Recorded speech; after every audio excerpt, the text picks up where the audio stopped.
Continuando o vídeo anterior, pessoal, eu estava contando a história da minha ida ao shopping em Porto Alegre. O que nós tivemos aí?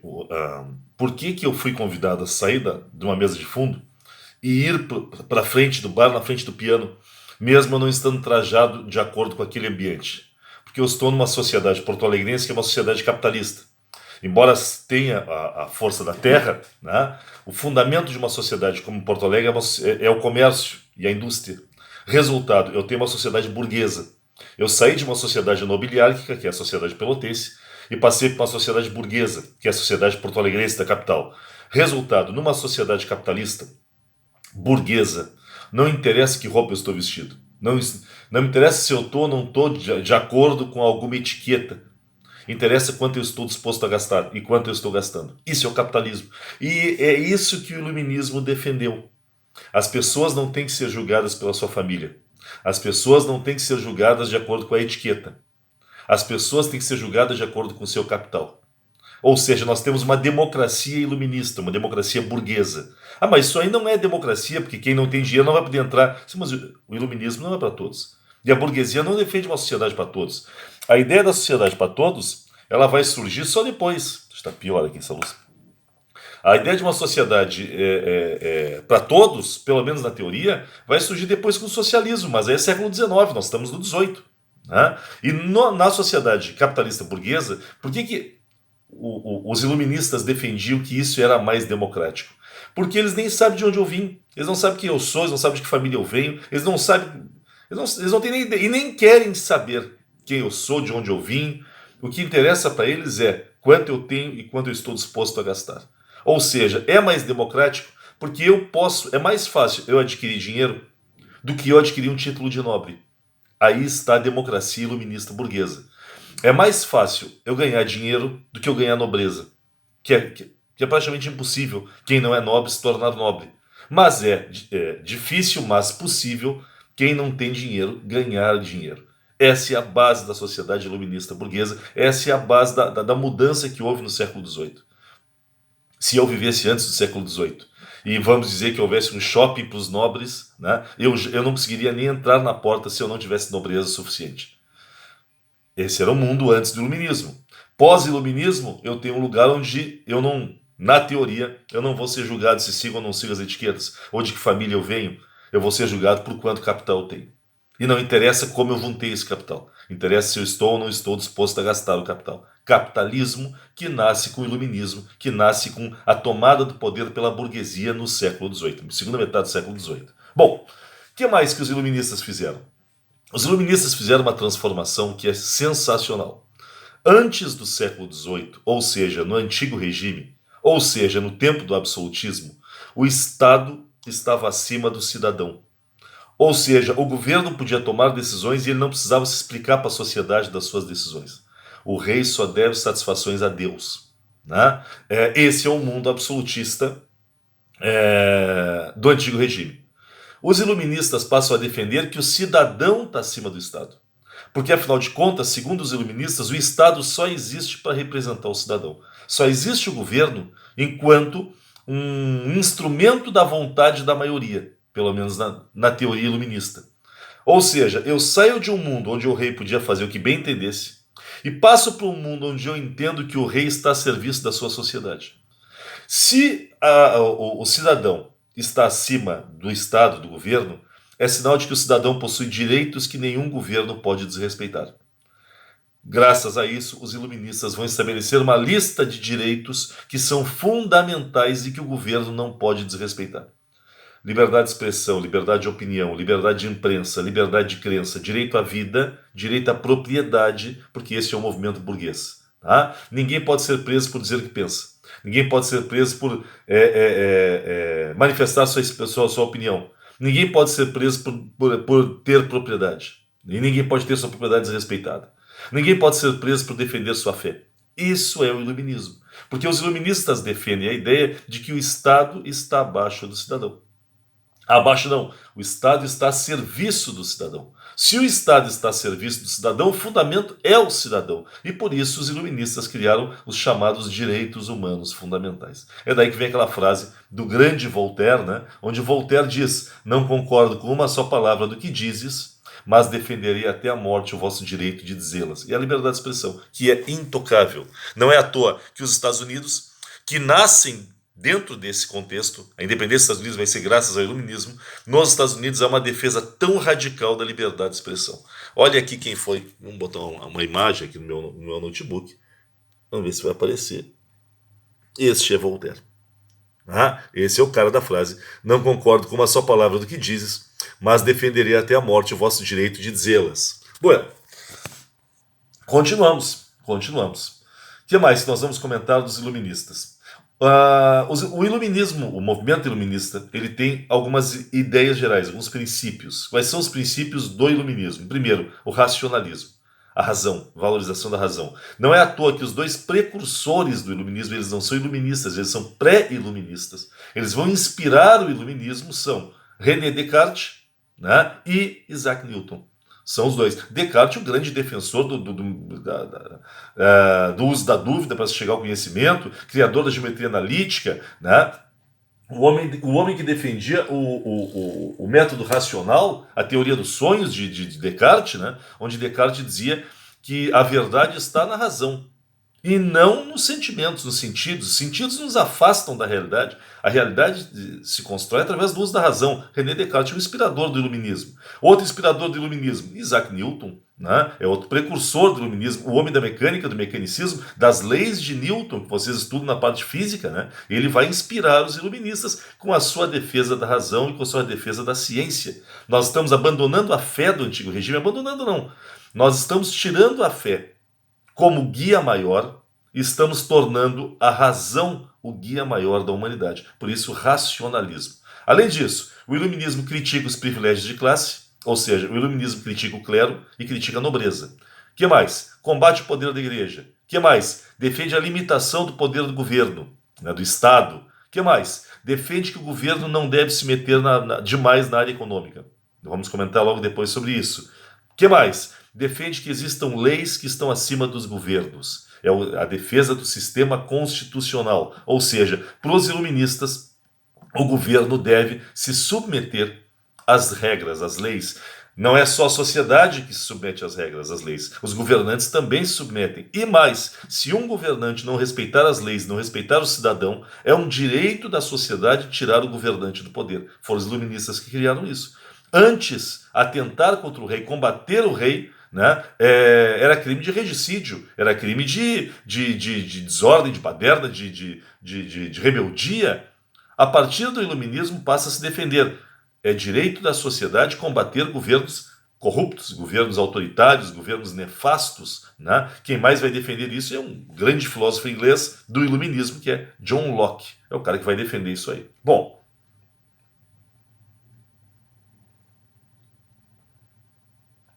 onde é que surgiu o iluminismo? Na França. O berço do iluminismo é a França. Paris é o centro do pensamento iluminista, centro dos filósofos iluministas. E eu comento rapidamente sobre os 4 principais filósofos iluministas. O primeiro deles é um encantador, Jean-Jacques Rousseau. Né? Rousseau. Esse aqui eu já mostrei a imagem dele. Vamos lá para o meu notebook aqui. Está aí o homem. Este é Rousseau. Né? Jean-Jacques Rousseau. Suíço, vai se radicar na França, muito religioso Rousseau, porque o iluminismo ele não é contra a fé, ele é contra os privilégios do clero. Ele é contra os privilégios do clero, mas o iluminismo não é contra a fé. E Rousseau, por exemplo, é muito influenciado pelo pensamento, muito influenciado pelo pensamento religioso. Não é à toa que Rousseau vai defender a chamada teoria do bom selvagem. Segundo Rousseau, todo ser humano nasce bom, nós somos bons de nascença, porque nós somos filhos de Deus. Mas por que ele defendeu isso? Porque teve um cara antes dele, do tempo do absolutismo, chamado Thomas Hobbes. Ele não é iluminista, Hobbes era um absolutista. E Hobbes dizia que o ser humano era ruim de nascença porque era fruto do pecado original. Por isso, segundo Hobbes, o governo tinha que ser absolutista para controlar a nossa a nossa índole destrutiva, para nos proteger de nós mesmos, dizia Hobbes, porque nós não prestamos. Rousseau diz exatamente o contrário. Rousseau diz: nós somos bons de nascença porque somos filhos de Deus. Cometemos erros porque vivemos em sociedade. E a sociedade faz com que a gente cometa erros. Viver em sociedade faz com que a gente cometa erros. Por isso, Rousseau defende que a função do Estado é nos proteger no convívio social. A função do governo, segundo Rousseau, é manter a nossa bondade natural. Vejam, ele não é contra o Estado. Ele é contra o Estado absolutista. Rousseau não é contra existir governo. Rousseau é contra o governo achar que não precisa respeitar ninguém. Isso é o que Rousseau combate. Rousseau é contra se dizer que o governo vem de Deus. Porque, segundo Rousseau, o poder emana do povo. Essa frase é muito bonita. O poder emana do povo, vem do povo. E deve ser exercido pelo povo e para o povo. O poder emana do povo e deve ser exercido pelo povo e para o povo. Rousseau. Extraordinário. Um pensador extraordinário. Além disso, o Rousseau é o único iluminista a defender abertamente as camadas mais pobres. Rousseau é quase que um pré-socialista, vamos dizer assim, embora o socialismo não existisse no século XVIII. O socialismo surgiu no século XIX. Mas o Rousseau, ele é o grande defensor das camadas mais pobres. Ele vai defender, por exemplo, o voto universal, o voto para todos. Ah, para mulheres também? Ainda não. A pauta do voto feminino ainda não tinha chegado nos grandes filósofos. Mas ele vai defender o voto universal masculino, vamos dizer assim. Além disso, o Rousseau defende a república, enquanto os outros iluministas defendem a monarquia. O Rousseau defende a república, porque ele defende que o poder, a decisão sobre quem vai estar no poder, tem que sair da maioria. Né? Se o governo representa a sociedade, é a sociedade quem tem que escolher o governo, diz Rousseau. Não pode, por exemplo, diz Rousseau, um cara ser governante porque o pai dele tinha sido governante antes e o vô dele tinha sido governante antes. Não.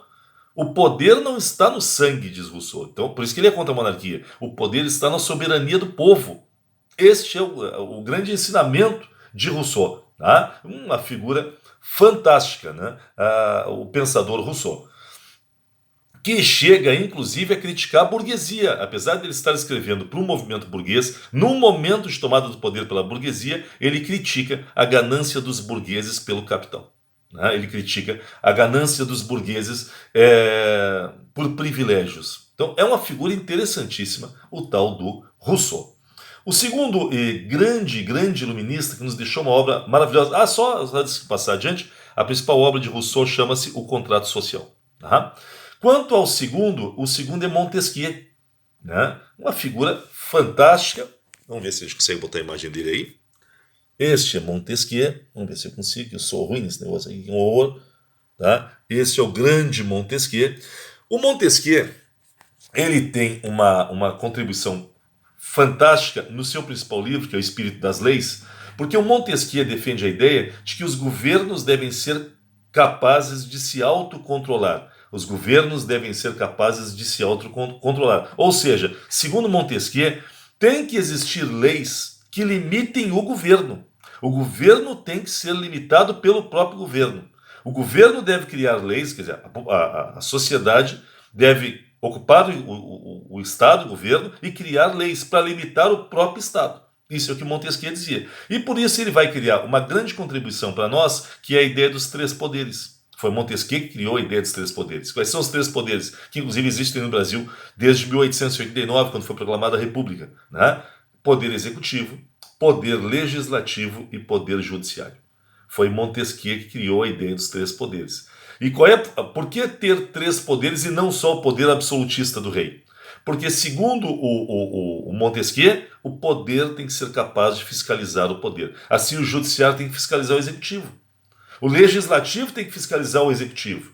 O executivo tem que fiscalizar o judiciário. Então, os poderes têm que ser independentes e harmônicos. E cada poder deve ter a capacidade de controlar o outro. Assim, com cada poder limitando ao outro, não haverá abuso de poder. E com isso a sociedade não se tornará refém do governo, refém do Estado. Montesquieu. Um terceiro pensador que é fantástico é o mais debochado deles, é Voltaire. Né? Voltaire é um filósofo que eu acho engraçado, porque ele é muito elitista, Voltaire. Né? Apesar de ele estar querendo derrubar o clero e a nobreza, a escrita de Voltaire, as ideias de Voltaire são elitistas. Né? A principal obra de Voltaire são as chamadas cartas inglesas. Mas tem um outro, vamos ver se eu acho aqui na minha biblioteca, para mostrar para vocês. Eu não sei se eu vou achar esse monte de livro aqui. Aqui, ó. Aqui. Se um dia quiserem ler filosofia e se divertir um pouco, Cândido ou O Otimista, em que Voltaire debocha abertamente das camadas mais pobres. Voltaire não gostava das camadas mais pobres, principalmente ele não gostava dessa mania dos pobres de se contentarem com qualquer coisa. Né? Voltaire se indignava com a capacidade das camadas mais pobres de aceitarem sua própria exploração. E esse livro do Cândido ou O Otimista é um grande deboche de Voltaire sobre as camadas mais pobres. Vale a pena ler e é bem curtinho. Ó. Vocês podem ver, é um livro bem curtinho.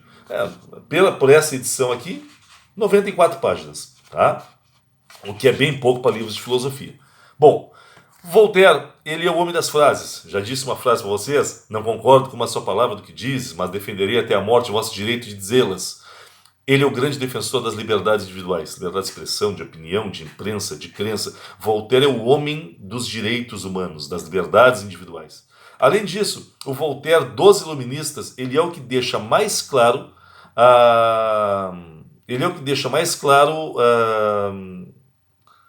a sua revolta, o seu ódio contra o clero e a nobreza.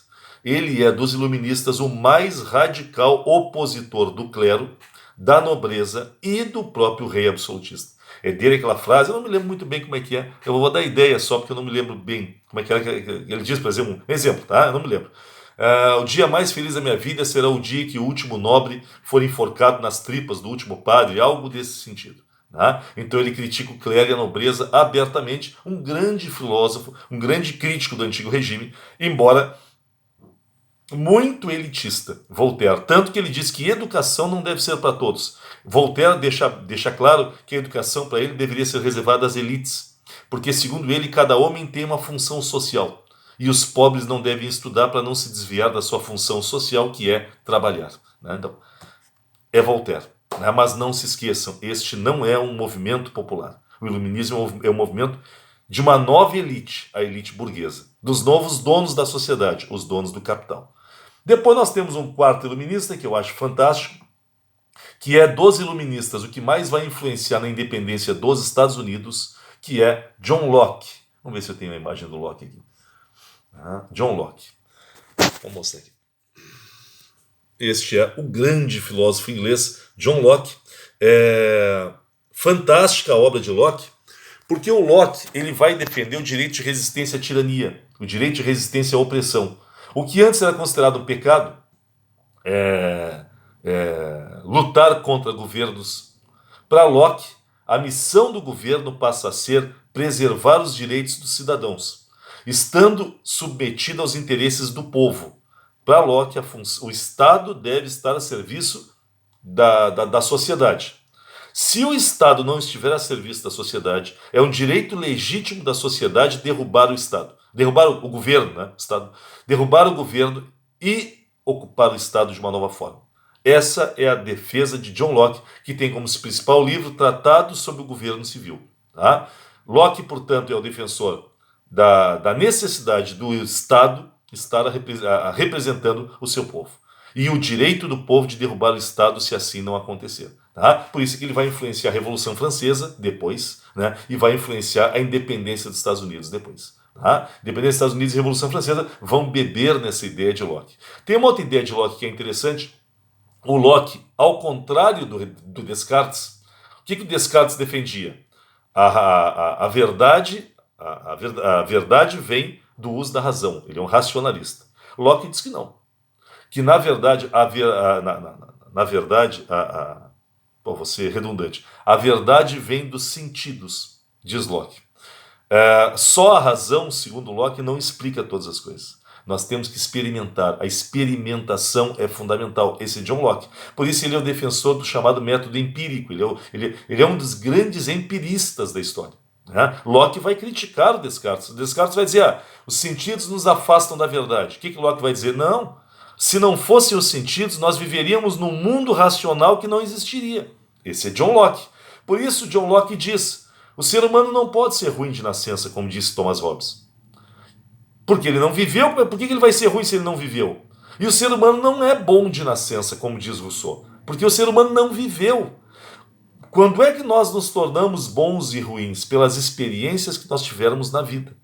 Por isso, segundo Locke, o ser humano, quando nasce, ele é uma tábula rasa, ele é um livro vazio, que vai sendo preenchido no convívio com a sociedade. Isso é um método empirista, método experimental. E como é que nós vamos experimentar as coisas que a sociedade nos possibilita? Através dos sentidos. Tá? Por isso, segundo Locke, nós quando nascemos, nós não somos ruins, nem somos bons. Nós somos vazios e vamos nos compondo através do contato com a natureza e com a sociedade. Tá? Esse é o pensamento de John Locke. Bom, com isso eu vi os 4 principais iluministas. Vimos os 4 principais iluministas. Temos que passar para a economia, porque o iluminismo teve uma vertente econômica, que a gente vai chamar de liberalismo. Ao mesmo tempo que nós temos o iluminismo, nós temos o liberalismo. Vamos retomar. O que os iluministas defendiam? Que o Estado não deveria desrespeitar os direitos humanos fundamentais. Segundo os iluministas, o Estado tem limite na sua atuação. E o limite da atuação do Estado é o respeito ao indivíduo.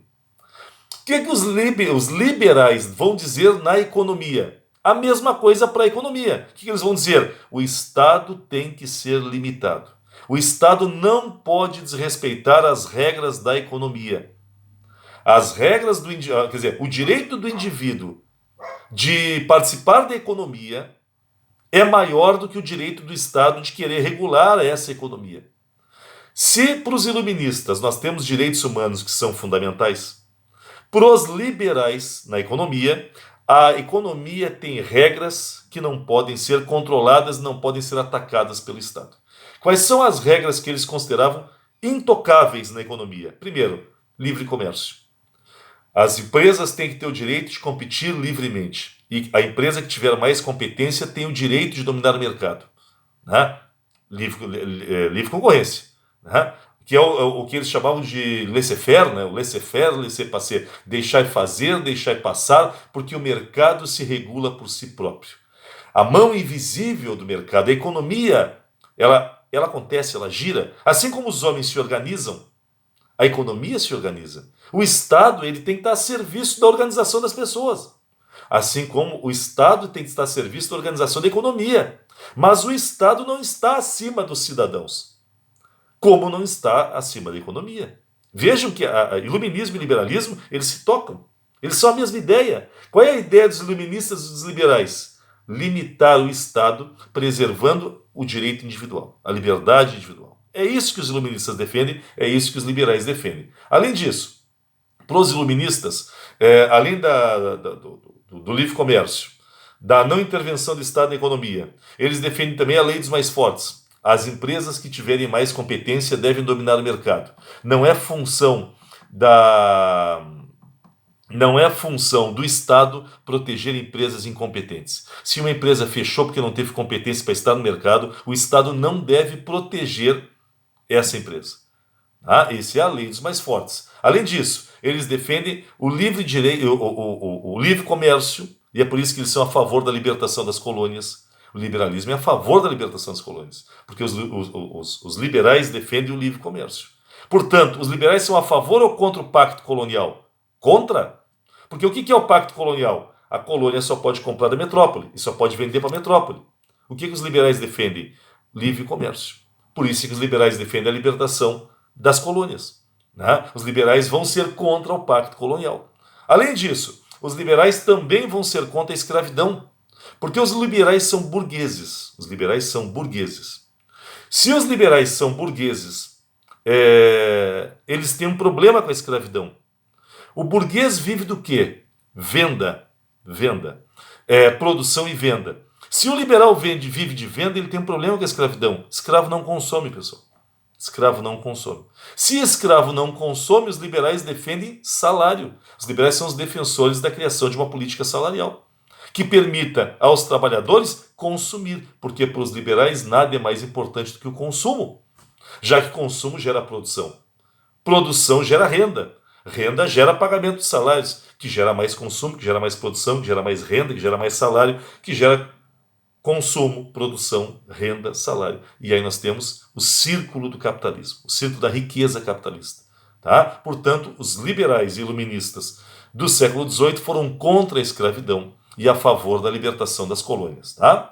Além disso, os liberais são baseados na ideia do individualismo. Olhem essa frase do pai do liberalismo, que é Adam Smith, no livro A Riqueza das Nações, um economista e professor escocês, que, claro, fez sucesso como inglês, mas é escocês. O que Adam Smith diz? Olha a frase dele.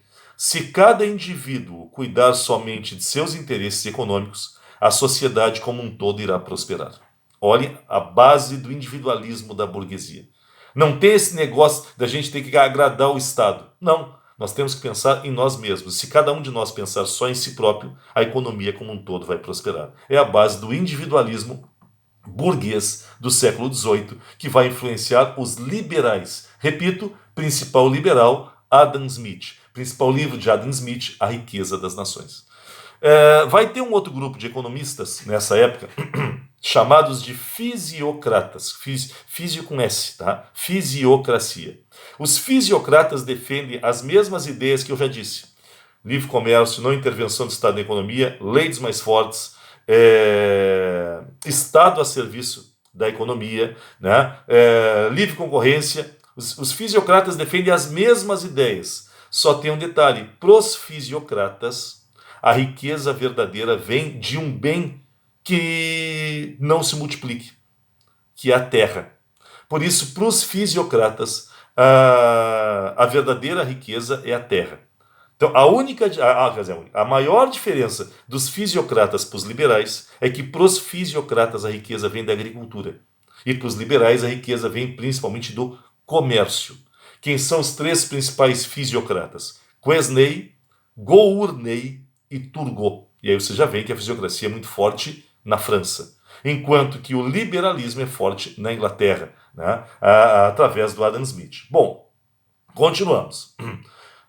Eu estou usando como guia, tá? E estou comentando em cima do material que eu coloquei à disposição de vocês, tá? Lá no espaço do nosso projeto, na página do KVG. Tá? Toda a aula de hoje eu segui aquele material que foi deixado para vocês lá. Bom, para fecharmos esse encontro, primeira semana de APNP que nós temos, um grupo de reis, um grupo de governantes, um grupo de ministros percebeu a força dessas ideias.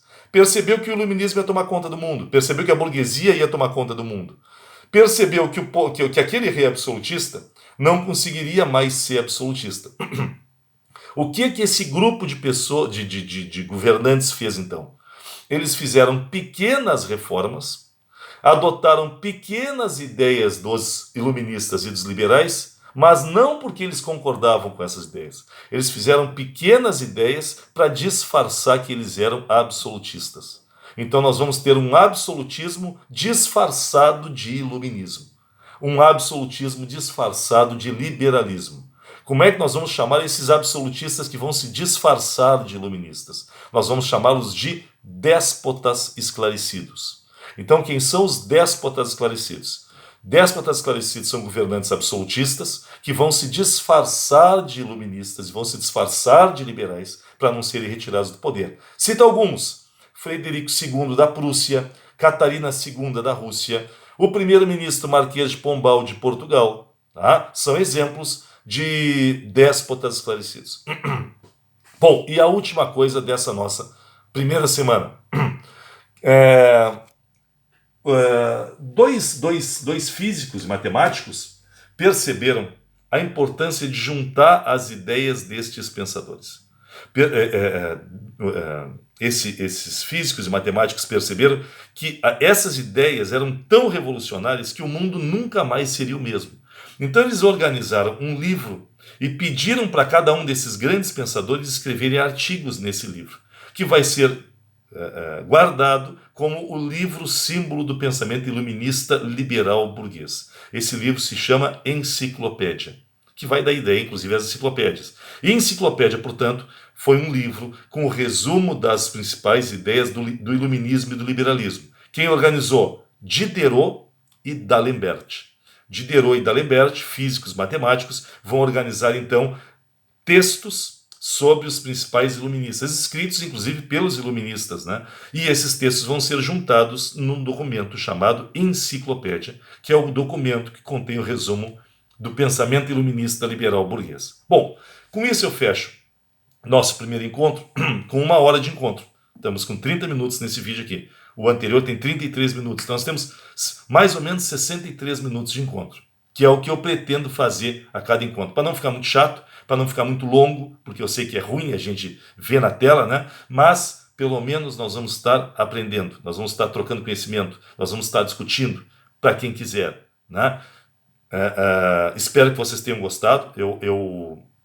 Agora vamos ver se a gente cria esse grupo de WhatsApp pra gente. Eu quero escutar vocês, o que vocês acharam, se está bom, se está ruim, se conseguiram acompanhar, se o material está bom. E no final desse material que eu estou deixando aqui, que já está lá, na verdade, no espaço do KVG, vocês têm ali no final desse material uma tarefa, tá? Que é uma pergunta, que eu espero que vocês me respondam, tá? Me respondem como? Querem mandar pelo meu e-mail, mandem. Querem mandar pelo WhatsApp, mandem.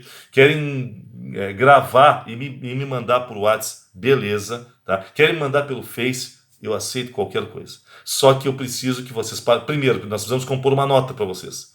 Essa nota vai vir da participação de vocês e vai vir dessas tarefas. Então eu preciso que vocês façam as tarefas para que a gente tenha uma nota dessa primeira tarefa, da primeira semana de aula, e para que eu entenda quais são as dificuldades e quais são as facilidades que vocês tiveram nesse método de ensino, tá? Estou fechando então nossa primeira semana de APNP do projeto História, do surgimento da sociedade liberal aos primórdios da Primeira Guerra Mundial. Forte abraço para todos.